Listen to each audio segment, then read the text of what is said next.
gentrificación no afecta solo a los inquilinos que viven en régimen de alquiler. La gentrificación es un fenómeno que acaba teniendo consecuencias en aspectos tan distintos como puede ser la diversidad funcional de los barrios, la eficacia de los equipamientos públicos, el sistema los modos de movilidad que utilizamos, los grados de contaminación en el aire, por ejemplo, o incluso la composición censal de las mesas electorales, con lo cual acaba teniendo implicaciones a efectos políticos, ¿no? La gentrificación no afecta solo a los pobres, ¿no? La respuesta a la gentrificación no es una respuesta asistencialista que vaya a rescatar a la base de la pirámide social, porque al ser un fenómeno global existen inversores rusos o chinos o israelíes que pueden llegar a gentrificar barrios de clase alta como podrían ser Sant Gervasi o Sarrià, ¿no? El perfil tan cualificado de la población que está llegando a la ciudad está intensificando los procesos de gentrificación. El mercado del alquiler libre, en su actual configuración, con las reglas del juego que tenemos ahora mismo, es el escenario, es el tablero de juego ideal para traducir esa presión, junto a otras presiones, hemos hablado del tema turístico, etcétera, etcétera, en fuertes incrementos de precios, ¿no? Vamos hacia la polarización de nuestras ciudades, ¿no? Esta idea de la polarización de las ciudades pues, se nutre también de este argumento, ¿no? Que hemos leído tanto en los medios de comunicación, los académicos que nos dicen que hay una creciente brecha entre la población de rentas altas y de rentas pobres, ¿no? Se está traduciendo esta brecha también en el territorio. Vamos hacia áreas urbanas en las que las diferencias entre los territorios más ricos y los más pobres crecerán. Si realmente se quiere desconcentrar esta presión fuerte al mercado con este perfil tan cualificado, pues realmente hay que articular mejor la región metropolitana. Otra opción es concentrar este conflicto, esta competitividad por la vivienda en determinados lugares, ¿no? El turismo es una de las dimensiones fundamentales de la construcción de la ciudad contemporánea.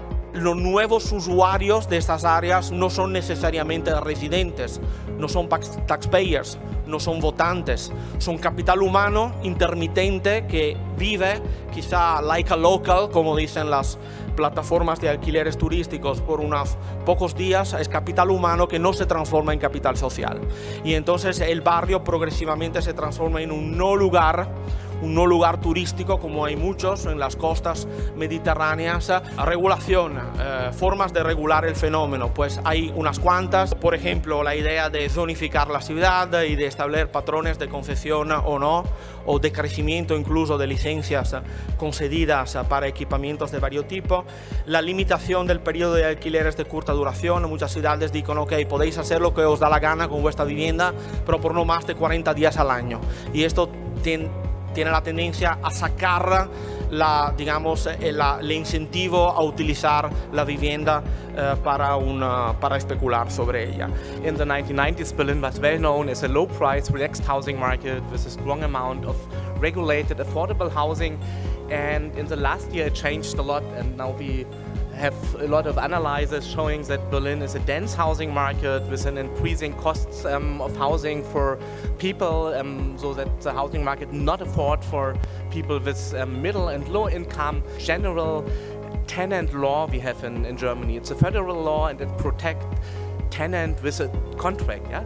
If you are in the system of tenancy, then you protect it more or less quite well by the German federal tenant law. Our experience in Berlin is that a good housing policy based at least on political power from below, it will be only successful if we are able to change the mentality in administration and in public agencies, and good housing policy will be only successful if they are able to include all the activities from below, from the street, and to enforce self-managed and self-organized activities from tenant and from inhabitants at least.